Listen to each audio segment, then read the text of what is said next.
Torre, pinitik ang mga congressman. Bumabanat na siyempre yung sinasabi niyang ano, naku, maniwala kayong hindi masama loob niyan. Gaganti yan si Torre, abangan nyo lang. In spite of my abrupt removal as Chief of the Philippine National Police, okay po ako. Kung meron man tayong dapat kaawaan, iyon ay ang milyon-milyon nating mga kababayan na paulit-ulit na nagiging biktima ng palagiang pagbaha. Nako, patay ka. Tambaluslos, binanatan ka na. Ha? Okay. Di wag na tayo magpaligoy-ligoy. Wag na natin paikot-ikutin ito. Itinatanggi ng mga congressman na hindi naman sila yun. Oh, 'di ba? Meron kayo naririnig. Pero alam natin, pag sinabing flood control projects, sino naiisip nyo? Wag na tayo maglokohan. 'Di ba, Congress? Oh, pagka sinabing ghost projects, sino naiisip yung mastermind? 'Di ba, Congress?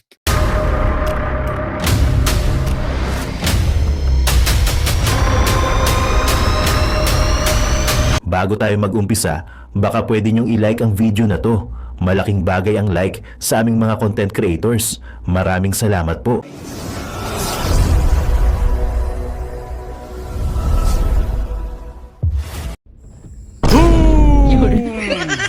Yon guys, magandang araw sa inyo. HP again, muli nagbabalik. Boy Sardin sa member ng mga Church Vloggers.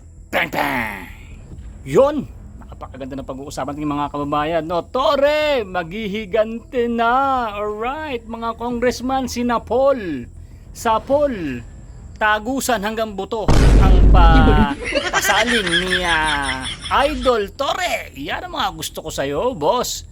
Sapulin mo rin. Sapul, pati si Tamba. Ayan. Yung mga boss mo, sapulin mo kasi sa kabila ng lahat ng utos nila ay sinapul ka rin. Tinanggal ka. Sabi ni Torre, hindi daw masama yung kanyang loob. Kitang-kita nyo naman, nangingitim siya. Ibig sabihin nun, talagang maitim yan eh. Hindi, mas lalong nangitim nga, boy. Oo, kitang-kita nyo naman na sabi niya na hindi daw masama ng loob niya. Well, Mr. Torre, hindi masama loob mo. Bakit ka nangingitim? Yun, tanda-tanda na ba talaga? Palatandaan ba na pagiging mas maitim ni Torre ay galit na siya? Kita nyo naman mga babayan, hindi siya nagdalawang isip na patamaan yung mga kongresista. Lalong-lalo yung kanyang boss na si Tambaloslos. Naku, yari ka.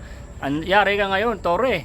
Halip na tinanggal ka sa pagiging PNP chief at gagawin kang direktor kung saan-saan man, sa pagsalita mong ganyan, malamang sa kangkungang kapulutin. Nako, pero idol na kita ngayon, Mr. Torre, kasi bumabanat ka na sa mga congressman. Tama yan, boss. At syempre, bumanat na si Torre Diwata. Ito si Coach Oli, galit pa rin kay Diwata. Bayaan mo na yan, Coach Oli. At least kahit pa paano, itong si Torre ay bumabanat, no? Sa pool ang mga congressman ng mga may mga proyekto ng mga flood control. Ano ba naman kasi mga flood control na yan? Ay puro sablay, bililo ng usapan mga kababayan, ubos pati pantubos sa Pilipinas na punong-puno ng mga utang. Biset. Silang umubos ng pera ng Pilipinas, sila ang umutang sa World Bank, tayo ang magbabayad. Ano ba naman yan, anak ng tipaklong talaga? At syempre mga kababayan, sino ba naman talaga ang dapat sisihin about sa mga flood control? Tama si Torre. Hindi man niya pinangalanan na congressman ang kanya pinapatamaan, syempre, sino pa nga ba ang dapat sisihin mga babayan kung hindi ang mga congressman na kontraktor? Unang-una si Tambaloslos na galing ang budget, syempre pipirmahan niya. At syempre, dawit din si BBM dahil ay sinasang-ayunan niya yung mga ganitong mga kontrata. Ngayon, kamot-kamot lang si BBM. Ano ba yan? Nasayang na ang pera ng taong bayan. 500 million, 1 billion, hindi man lang kinumpleto ang simento, kulang ang bakal. Paktay na, sayang, inanod ng baha. Ganun-ganun lang ba, boss? No? Dapat ay meron kang mapapanagot dyan. Pero ngayon, syempre mga babayan, nagsisimula na si Senator Marcoleta, the blue ribbon, the blue ribbon, lahat ng ribbon ibigay dito kay Senator Marcoleta. Humanda talaga kayo. Mga kababayan, mga kumare, panoorin niyo isang vlog natin, 'di ba, si Ben Tulfo. Inupakan si Senator Marcoleta. Nako, Sir Ben Tulfo, tirahin mo ng lahat. Wag na lang si Blue Ribbon. Oh, idol pa naman namin ikaw. Wag mong tirahin, wag mong banatan si Senator Marcoleta. Iba na lang. Andun yung kapatid mo, si Erwin Tulfo, member ng ano yan, ng Blue Ribbon. Member siya sa mga hearing-hearing. Bakit sinusupalpal mo? Hindi ka na ho nanalo, wag ka nang magputak-putak diyan. Tirahin mo na lang ibang mong congressman, wag lang si Senator Marcoleta. Okay ba tayo diyan, Boss Ben Tulfo? At syempre, sa video nito mga babayan, kung makapanood nyo yung full video. And dito, binaran din ni Coach Oli si Risa Hontiveros virus. Na dapat daw ang imbestigahan din daw ito, si Risa Hontiveros. Yung mga, wag daw matakot kay Risa Hontiveros. Wag kang maglala, Coach Oli. Isusunod din yan ni Senator Marcoleta, isa-isa lang. Kasi iisa lang katawan ni Senator Marcoleta. Ayan, katulong sila Senator Bato. Pero syempre, the Blue Ribbon, si Senator Marcoleta, ang pangako naman ni Senator Marcoleta ay isa-isa lang, mahina ang kalaban. O di ba? Hintayin nyo mga babayan. Susunod naman si Risa Hontiveros naman ang iimbestigahan diyan yung tanim witness mga babayan. Alam niyo yung tanim witness? Tapos sasabihin pa ni Risa Hontiveros siya ang biktima. Si Raulo tong pala babae na to no? Siya pa daw ang inabuso. Inabuso ka ba? Ikaw ang nagtatanim tanim witness, ikaw mahilig magbayad Ha? Ngayon, yung ebidensya mo, ilabas mo, malapit ka na, isusunod ka na ng Senator Marcoleta para sa investigasyon about dyan kay alias Rene. At mga babayan, dito na sa video na ito, mapag-uusapan dito kay Coach Oli, itong full video, kung paano pang mas umaangat, mas pinagpapala itong KOJC. Wala man si Pastor Kibuloy ngayon, i-pray natin na malapit na rin siya lumabas. Maghintay lang kayo. Ibabalitan namin sa inyo agad dyan kung kailan lalaya si Pastor. At syempre, dito nga sa video na to, nakita nyo naman kung paano nakarma itong si Torre. Sa kabila ng lahat, siya ang nangunguna sa pagdakip kay Pastor Kibuloy. Sa kabila nun, ang ginawa niya, syempre, alam nga naman hindi kumita yan si Diwata. Walang gayon. Bigla nga ang promotion mo. Sa kabila ng kabilis-bilis ng promotion mo, ganun din ang tapwalk mo syempre, marami na nanalangin sa'yo na ikaw ay makarma ng mga milyon-milyon na miyembro ng KOJC. Napakalakas na ng panalangin nila. Kaya ayan, lumagapak ka. Diba? Hintay mo pa yan. Mga susunod pa. Pag nakalabas si Pastor Kibuloy, katakot-takot din na kaso ang tatanggapin mo, Mr. Torre. Kaya ngayon pa lang, bumaliktad ka na. Tirahin mo yung mga boss mo. At para makabawi ka kay Tatay Digong, malay mo, yung karma mo, medyo mabas-bawasan. Diba? So ganito mga kababayan, panoorin natin yung full video kay Coach Oli.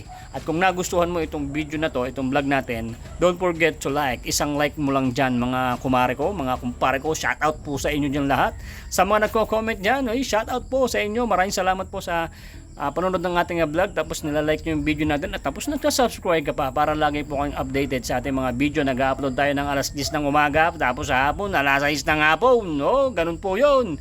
At kung hindi nag-notification sa inyo yung sa YouTube, kalkalin nyo lang. At lagi naman tayo may upload ng alas 10 at alas 6 ng hapon. Alright, so ganito mga kababayan, maganda to. Panoorin nyo yung full video ng pagsasalita ni Mr. Torre kung paano niya patamaan, sinapol ang mga congressman, lalong-lalo si Tamba. Yari ka ngayon Torre. Hindi, yari ka ngayon Tamba kay Torre. Syempre 4-star yan. Tamba ka lang. Ganito, play natin to mga babayan. Panoorin mo hanggang dulo mga kumare. Mare, shoutout po sa inyo. Play mo na yan boy. Let's go. Magandang araw po sa inyong lahat. Una po sa lahat, maraming salamat sa aking mga taga-suporta. Ramdam ko ang inyong pagmamahal at tiwala. Senador, idol mo si Bato PNP chief na naging senador Talaga naman mga taga-suporta. Sigurado ka dyan? At saka mga nagmamahal sa'yo?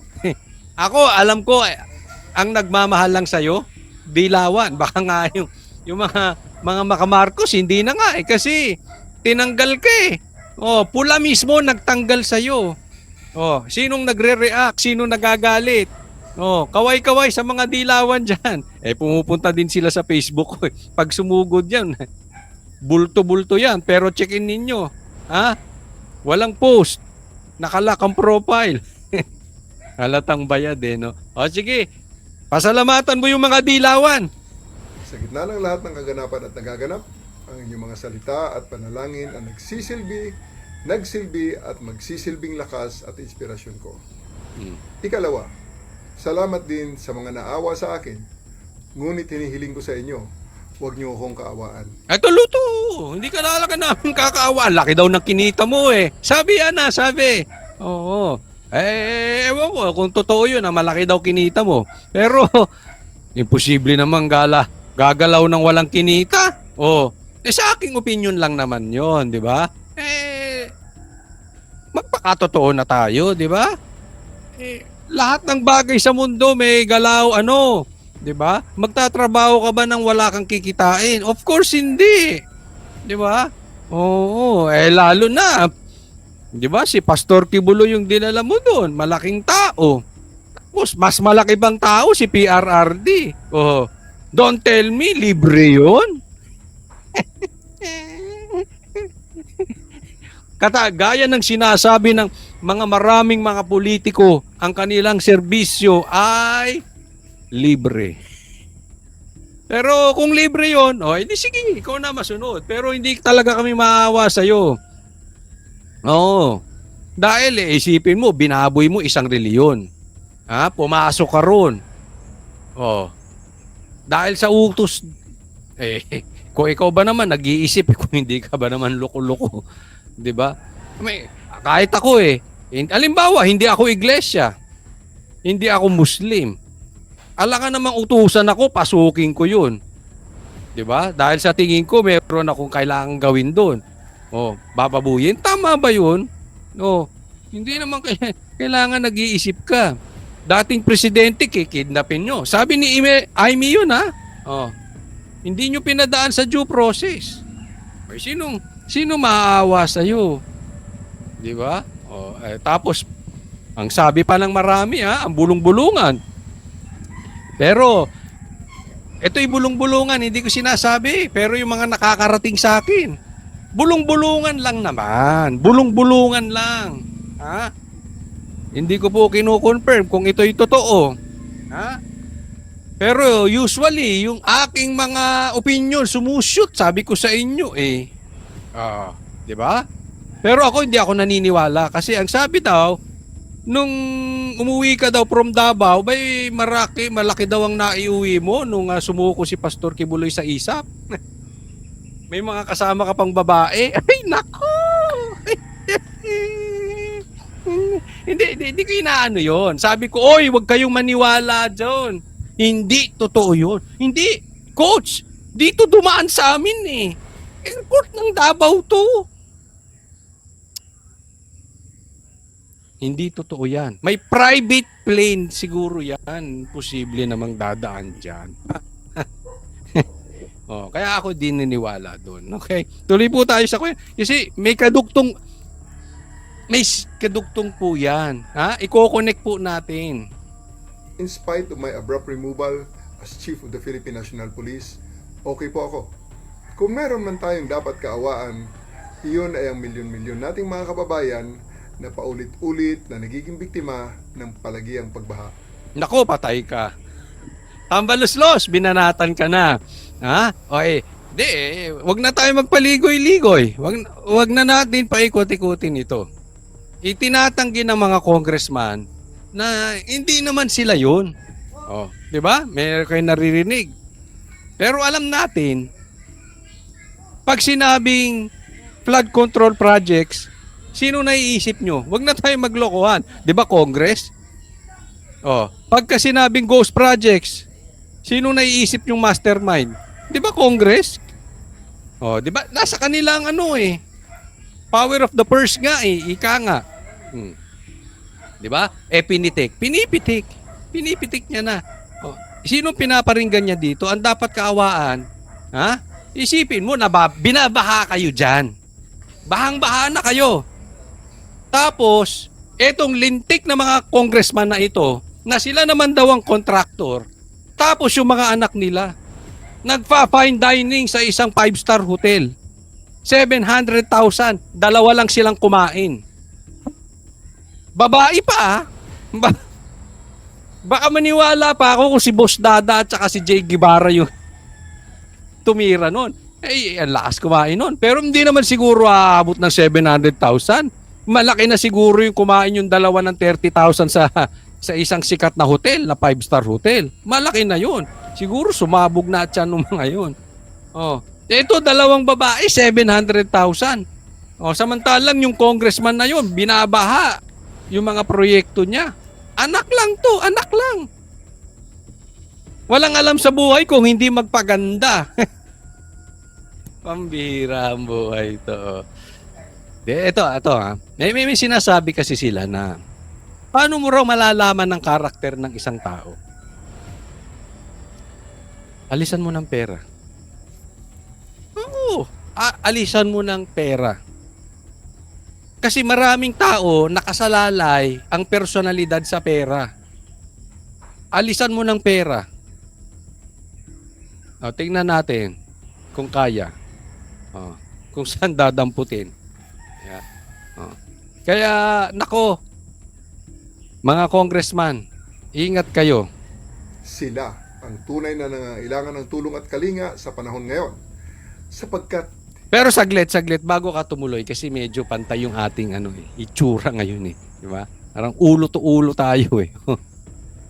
Ako, may payo lang ako sa iyo, Torre. Pwede ito, payo lang ha. Total, mahilig ka na sa camera. Sinubukan mo nang kuhanan yung sarili mo. Dati, nagpapapreskon ka. Ngayon, meron ka ng sariling kuha mo. Hindi ko alam. Lagyan mo ng ilaw, Brad. Ha? Ang itim-itim mo. Lagyan mo ng ilaw, pambira ka. Maawa ka sa sarili mo. Tapos yung background mo pa puti. Tapos nakabarong ka pa. Oh. Tapos galing ka sa hinagpis. Kulang na lang dyan ataol. Wag ganyan. Ang itim-itim mo eh. Hindi, parehas kasi tayong maitim. Oh, lagyan mo ng ilaw. Example lang ko kay papatayin ko yung ilaw. O, di ba? O, iba ilaw, iba effect ng ilaw. May ilaw tayo, hindi naman natin tinatanggi, naamin natin, o, di ba? O, di ba? Lagyan mo ilaw, Brad. Ang hindi lang nag-iilaw, yung mga kasing pogi ni Richard Gomez, ni Robin Padilla, yon. Pambira yung mga artista ko, mga matatanda, no? O, ganun lang. Di ba? Lagyan mo konting ilaw para swak. O, ayos. Sige, tuloy. Para kang kabaong dyan eh. Pambira ko. hindi naman sila ang dapat laging nagdudusa at naghihirap tuwing tagulan. Ikatlo, inuulit ko na wala akong sama ng loob sa ating Pangulo. Nauunawaan ko na kailangan niyang gumawa ng mga mabibigat na desisyon. At ang pagkaalis ko bilang Chief of the Philippine National Police ay isa lamang sa mga ito. Wala kang sama ng loob. Kasi ang sama ng loob mo kay John Vic. Ang sama ng loob mo kay Robin tuloy. Kay BBM dahil hindi siya nanindigan, hindi siya nagpakalalaki, pinanindigan ka. Pero ang talagang kaaway mo dyan, si John Vic, huwag tayong maglokohan. Tingnan mo, ha? Kung hindi kayo magkaaway, ba't di pa kayo nakikita? Hindi mo siya sinipot. Tinatawagan ka niya, hindi ka raw sumagot. Kung nasa dinner ka, di pwede ka naman mag-return call. Nag-return call ka, nada. Wala. Huwag nga tayo maglokohan. Tapos, eto pinakamatindi. Sinibak ka ng Pangulo. Ilang araw na. Excuse me. Wala pa rin komentaryo. Wala pa rin statement. Wala pa rin sinasabi ang Pangulo. Yung Pangulo mo. Yung sinasabi mo, Pangulo mo, na wala kang sama ng loob. Ang sakit nun! Di ba? Dahil, naku, sanay ako sa ganyan. Umawak tayo ng grupo eh. Dahil, ayaw masaktan ni Bongbong Marcos si John Vic. Kaya walang statement ni hindi nagpakita sa'yo. Kasi pwede ka namang tinanggal ng maayos eh. Yung pagkakatanggal sa'yo, pangit talaga. Kasing pangit mo. Kasing pangit natin. Pamhira. Pangit. Pwede ka namang kinausap ni Bongbong. O ito, ilalagay ka namin, total may offer kami, lalagay ka muna namin dito, maganda yung offer, tapos mag-resign ka. Pwedeng ganun eh. Hindi, pinaubaya ka na. Doon sa mamang galit sa'yo. Doon sa tinapakan mong mama. Ang sakit nun. Masakit yung Torre. Gumanti ka. Masakit yung pinagkaubay. Ang nag-announce pa sa media, yung nagpatanggal sa'yo. 'Di ba? Tapos, yung nag-upo sa'yo, tahimik. Hanggang ngayon walang statement. Ouch. Kahit ikaw gwapo, nakakapangit yun. Masakit yun. Masakit yun. Di ba? Kaya wag mo sabihin na hindi ka apektado o wala ka sama ng loob. Kung wala ka sama ng loob, nung tumawag, nag-return call ka man lang. Oh. Nung inupo na yung iyong papalit sa'yo, umattend ka. Or nakipagkita ka na. Di ganun ang totoong walang sama ng loob, di ba? Oh. Puntahan mo na. Wala, hindi kayo nagkikita-kita. Puro kayo statement. Tapos yung presidente, walang statement. Pulis pa rin naman ako, and I serve and I still continue to serve at the pleasure of the President and of our country. Yun, doon magmumukhang tanga si Nartates. Pulis pa naman din ako eh. At magsisilbi pa rin akong bilang pulis. Ang problema doon, 4 stars siya. So yung PNP chief natin, hindi ko alam kung gagawin ding 4 star. Kasi iisa lang ang 4 star dapat sa Pilipinas. Eh, ayaw mag-resign. Hindi magre-resign. Nagsisilbi pa rin siyang pulis. Parang si Boying to. Kapit to ko din. Halos mamatay na, hindi pa rin umaalis. Eh, di tuloy siya. Paano si Nartates? Saling pusa. Sinong saling pusa sa kanila? Si Torre. Pero maninindigan niya. Ba't ikaw muna? Karapatan ko to. Hindi niyo ako pwedeng pilitin. Ba? Eh, the fact na inikot niya yung mga pulis, yung mga high-ranking, inikot niya, ibig sabihin, may kapal ng mukha to. Hindi niya basta bibitawan yung pagka-4 star niya. Paninindigan niya yon. Hindi niyo siya pwedeng pilitin mag-retire until dun sa mandatory. Oh. Eh di ano ngayon si ano? Posibleng siya ang floating, pero si Nartates, anong dating niya ron? Wala. Mabuhay po tayong lahat. Mabuhay ang bagong Pilipinas. Nak. Eto, masasabi ko, no? Torre, eto ipayo ko lang, ha? Tingnan nyo mga kababayan ko. Sino ang tuwang-tuwa ngayon at nagtatanggol kay Torre? Obviously, Dilaw. Di ba? Eh, nakikita nyo. Yung parang nakatanggap sila sa group chat nila ng instruction. Let's promote Torre. Let's groom him for the next maybe vice president or senator. Diba? Bago ko i-explain yan, alisin na nga muna natin kasi naaalibadbaran ako eh.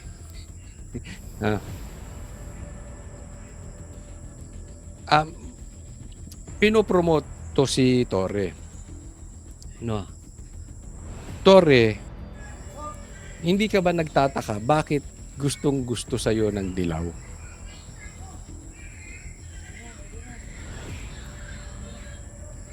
Kasi nauuto ka. Ginagamit ka. Ganyan na po ang Dilaw, kanipis ang kanilang influence. They are already preparing for 2028. Eh wala talaga sila eh. 'Di ba? Wala talaga silang nakatsamba lang sila. Hindi ko alam paano minagic ni Garcia na nakalusot to si Bam at saka si Kiko. Possibly sinuportahan din ni Garcia, posibleng sinuportahan din ni Bongbong Marcos. 'Di ba? Pero wala talaga ang Dilaw eh. Wala sa kanila. So come 2028, inodoro na naman sila. Imagine this. Kung ngayong midterm election hindi sila nakasingit, all the more sa 2028. You know why? Wala nang kwenta ang power ng presidente, ng incumbent president noon. So the power will come doon sa malakas. which is obviously everybody knows, even kayo mga dilawan, even mga pulahan, even yung mga komunista, everybody knows BP Sara ang pinakamalakas. Kaya nga sabi, if BP Sara can survive yung mga attack sa kanya, she will surely be the next president. So, wala sila eh. Kaya nga, inuuto nila. At alam nila to si Torre, uto-uto. Diba? Kaya dapat to si Torre, hindi na siya magpauto. Isipin mo, inalis kang PNP chief. No? After na nagawa mo para kay BBM, kaaway niya si Pastor Kibuloy. Kaaway niya si PRRD. Pinatrabaho sa'yo. Tapos, pagkatapos mo maposisyon, hindi ka na panindigan kay John Vic. Yan ang totoong istorya niyan. Maaring nagmalabis ka, pero pwede namang suspension muna. Or kung talagang tatanggalin ka sa magandang paraan. Di ba? Ilalagay ka dahil uutuin ka na naman, Torre. Hindi natin alam, baka mamaya ipakidnap naman kay Torre si BP Sara. We don't know. We don't know kung anong nasa isip ng presidente. Definitely, kung ano-ano ang naiisip ng presidente. Dahil maraming bumubulong eh. We witnessed that. Ngayon, alam nung nangyari, dahil bumulong si John Vic sa kanya, tanggal si Torre. Yan po ang katangian ni Bongbong Marcos. Hindi niya kaya yung mga matataas, pag binulungan na siya, wala na. So, uutuin na naman to si Torre. Kaya Torre, huwag ka magpapauto. Katanga mo na, sa totoo lang. Katanga mo, grabe ng katangahan mo. Kung magpauto. Kasi kung nauto ka para ginamit ka kay Pastor Kibuloy, kay PRRD, for the promise na PNP chief ka or anything, okay yun. Kasi one time kang naloko. Tinanggal ka PNP chief. Pero kung mauuto ka ulit ngayon, grabe katanga mo na, Torre. Katanga mo na talaga. Kaya hindi ka na dapat talaga magpauto dito kay Bongbong Marcos at pati sa Dilawan. Alam mo yung ginagawa sa'yo. Let's be frank. Let's be honest this time. Ha? I'll go straight to the point. Kaya lang sila natutuwa sa'yo because you are a clown. They treat you like a clown. Na kahit anong ipagawa sa'yo, gagawin mo. Hindi ka mag-iisip. And then, pwede ka nilang gawin kung anong posisyon because you are not influential enough pag ikaw naman ang kinatkong nila. Look what happened. Nagamit ka, pero pag tapos na gamit sa'yo, you are not influential enough, kahit basta-basta ka na lang itapon ni Bongbong Marcos, wala ka magagawa. Hindi ka makakapalag. Unlike the likes of BP Sara. Itinapon niya, pero ano nangyari? Nag-backfire sa kanya. Torre, you are not on that level yet. Huwag kang pauuto sa Dilawan. Ginagamit ka dahil kaya kang pitikin. Hindi ko hindi po ito pananakot or what. Ibig sabihin ng pitikin is, tanggalin. Pag wala ka ng gamit, hindi dyan ka lang. Tapos na, mag-retire ka na lang. Alis ka dyan. Di ba? In short, wala kang bilang. For them, pag nagamit ka, wala ka ng bilang. Sige na, mag-retire ka na. Alis ka na dyan. Di ba? Next up. Ito, pag-usapan natin si Risa Ontiveros. Disorderly conduct o hindi maayos na ugali.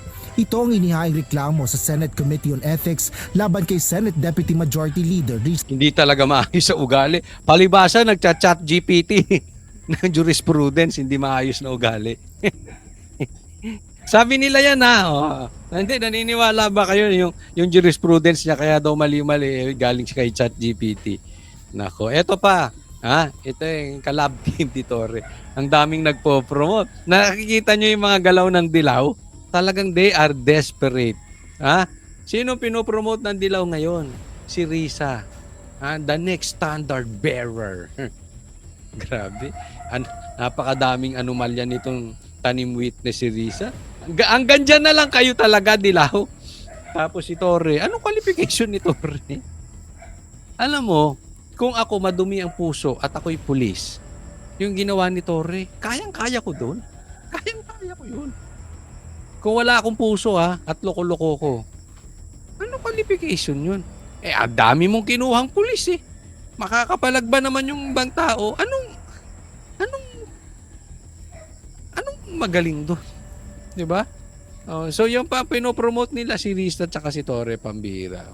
Sa Ontiveros, personal itong inihain sa Senado ng mga abogadong sina dating Congressman Jacinto Jing Paras, Manuel Luna at Ferdinand Topacio na ngayon deputy spokesman ng PDP laban.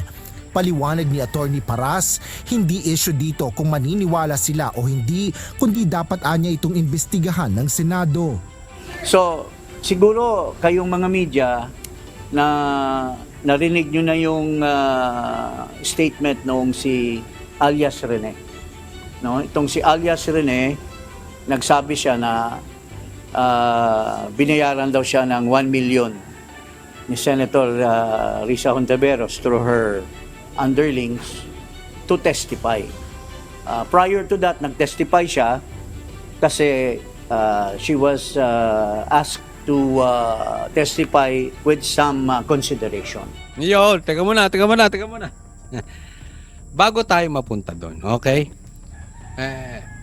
Congratulations nga pala sa KOJC. Kasi ang KOJC ay palakas po ng palakas. Sa katunayan, ito po ay nung linggo lang dinaos namin yung 1-year anniversary nung pagpasok ni Torre. Yung pambababoy na ginawa niya sa KOJC. Tingnan nyo naman ang panahon na no. Yung panahon, it will correct itself. Yung kung anong tinanim mo, yan ang anihin mo. Nagtanim siya ng hindi niya pinadaan sa due process. Tingnan mo anong ginawa sa kanya ngayon. Binaboy siya ng taong pinagkatiwalaan niya. Pinagsilbihan niya na si Bongbong Marcos.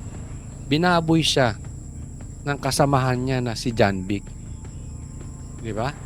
1 year after, ang KOJC ay nananatiling malakas. Ngayon, nakapahinga si Torre. Di ba? Hindi daw siya, wag daw siyang alahanin. Pero 1 month nagbakasyon. Ngayon, eto naman si Risa, pag-usapan natin. Marami na pong kasong tanim witness to. Hindi lang po unang kay alias Rene. Marami ng anomalya to. Kaya dapat ang Senado, kayo Senado, sabihin ko sa inyo, kung kayo ay patas, dapat imbestigahan nyo to. Dahil pag hindi nyo inimbestigahan, tama yung sinabi. This is not, kung naniniwala kayo, this is not if you believe or not, or if Risa is guilty or not. Dapat imbestigahan nyo. Kasi pag hindi nyo inimbestigahan to, sasabihin pinagtatanggol nyo yung kabaron nyo. At yung ginawa niyang di umanong krimen, ginawa sa plataforma ng Senado. Yan po ay kasiraan yung mga senador. Kaya, totoo man or hindi, imbestigahan nyo to. Imbestigahan nyo to si Risa. Believe ako, kung sinong may bayag na senador, na iimbestigahan to. Doon sa mga lumayas na kayo dyan sa Senado. Kung ipagtatanggol nyo dyan. Hindi naman kasi first time yan. Ang dami niya ng ganyan. Diba? Tapos pagtatanggol nyo pa. Ayon naman kay Atty. Topacio, hindi na ito bago kay Senador Ontiveros dahil Mismo. lagi siyang nakakatakas sa matagal ng panahon. Nag-umpisa pa, partner, di ba yung kay Kian, Yes. na kinuha niya yung mga witnesses, nagpatulong sa amin yung magulang para kunin yung mga minor na kinuha ni Senator Ontiveros. Pangalawa yung sa Farmally. Nag-testify, may affidavit yung mga witnesses sa Farmally na binayaran daw sila. Mahilig mangbayan, mahilig manghunga ng bata. Ito si Risa. Baka gumaya ka kay Gumaya ka kay Castro may convicted as a child abuser. Pambira kayo mga dilamang kayo. Naka. Na mag-testify falsely against Farmally executives. Pangatlo, yun na ngang kay Murillo. So pattern na po ito Someone has to tell her, stop, hindi na tama ito. Ngunit ayon kay Senador Ontiveros, Alam nyo yung pattern, that is very important sa korte ha. Kung sa korte to dadalhin. Alam nyo kung bakit? Kasi yung nai-establish yung pag-uugali nitong si Risa. Meron talaga siyang, kung totoo, lahat nung sinabi ni Atty. Topacio, si Risa po ay control freak. Oh. Sa mga kalalakihan, tungkol sa jowa na naman ito, siguro one time nagkaroon na kayong ganung jowa. Ang hirap doon, di ba? Yung jowa nyo o yung ex nyo, control freak, nako, naniwala kayo. Para ka nasa impyerno. Pag ang jowa mo o asawa mo o ex mo, control freak, nako, pambira. Sabi nga, it's better to be alone than to bring the devil along. So, kung kukuha ka lang din ng control freak, ha? Yung gustong pag-message, message, reply ka agad. Yung pag sinabing sit ka agad. Yung mga ganon. Yung pag may ginusto, ha? Kahit bawal, gagawa ng paraan. Ganyan po. Yung sinasabi ni Atty. Topacio kay Risa. Control freak. Dahil meron siyang gustong outcome. Meron siyang gustong makitang mangyari. Pipilitin niya, bayad ng tanim witness dito, bayad ng tanim witness dito, bayad dito. Yan. Pag na-establish yun, yung sinasabi ni Atty. Topacio dito, Jezebel to. Mag-iingat kayo. Oo, naalala nyo si Jezebel. Oo. 'Di ba sa Biblia? Oo. Yun yung naku, delikado. panatag siyang harapin ang anumang detalye ng kanilang reklamo dahil hindi naman anya siya ang guilty sa witness tampering. Recycled lies, harassment, ano pa nga ba? Ako naman ay buong loob kong haharapin yung complaint. Ikaw pa, hinaras. You recycle. Oo, matagal na yan. Pero yung kay Kian ngayon lang. You know why? Ma'am, sabihin ko sa'yo bakit mo ka recycled. Kasi yun ang ugali mo. Exactly, tama ka. Bakit ni-recycle? Eh, ginawa mo ulit kay Kian. Tama or tamang-tama. Ginawa mo ulit kay Kian eh. O, di syempre kailangan, ay kay Kian, ginawa mo ulit kay alias Rene. Nagawa mo na before, inulit mo pa kay alias Rene, natural, may magko-complain. Kaya ngayon, nagreklamo to yung grupo ni Atty. Topacio. Kaya mo ka recycled. But exactly, tama ka dun. Ine-establish yung pattern mo. Oh. Nahulog ka sa sarili mong bunganga.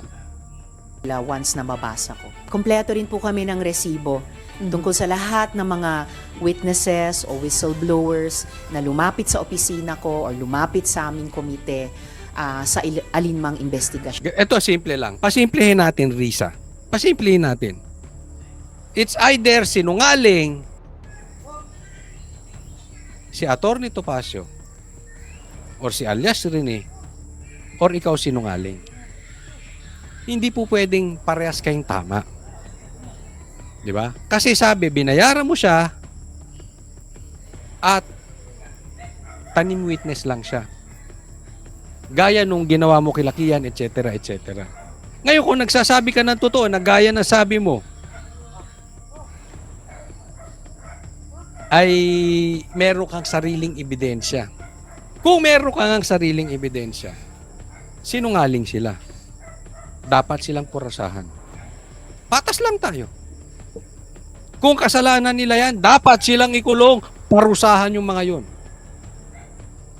Pero, kung ikaw talaga ay nagbabayad at nagtatanim ng witness at ginagamit mo pa ang plataforma ng Senado, lumayas ka dyan, lintik ka. Magpakatao ka. Lumayas ka dyan. Ganun lang kasimple yun eh. Pero syempre, tayo hindi pa natin alam. Sila meron silang hawak na ebidensya at sinasabi mo, Risa, ikaw may hawak na ebidensya. Pero kayo, alam nyo sa sarili ninyo kung sinong nagsisinungaling. At tatandahan nyo po, buhay ang Diyos. Buhay ang Diyos. Magsinungaling ka, magsinungaling kayo, in the end, sigurado lalabas ang katotohanan. Sooner or later, may mananagot. Kalma lang. Yang ginagawa nyo sa lupa, pwedeng pagbayaran nyo sa lupa. Kung hindi man sa lupa, kung saan man kayo pupunta, pagbabayaran nyo yan. At yun na nga mga kababayan, ano na ang masasabi mo? Kung mayroon kayong hinaingat komento patungkol sa balitang ito, please comment down below. Pag-uusapan natin yan sa comment section. At kung nagustuhan nyo ang video, ay huwag kalimutang mag-like at i-share na din para mas marami pang makaalam at umabot ito sa marami sa ating mga kababayan. Maraming salamat po. Mabuti pa ang sardinas, may label. Eh tayo, wala. Nay, ito na yung bayad ko sa isa, ano? O, kunin mo yung isa. Isa muna, iyan, no? Tapos, isa pa, di ba? 4 dapat na sardinas, eh. Yan. 3 na. Pang-4 na sardinas. Okay na.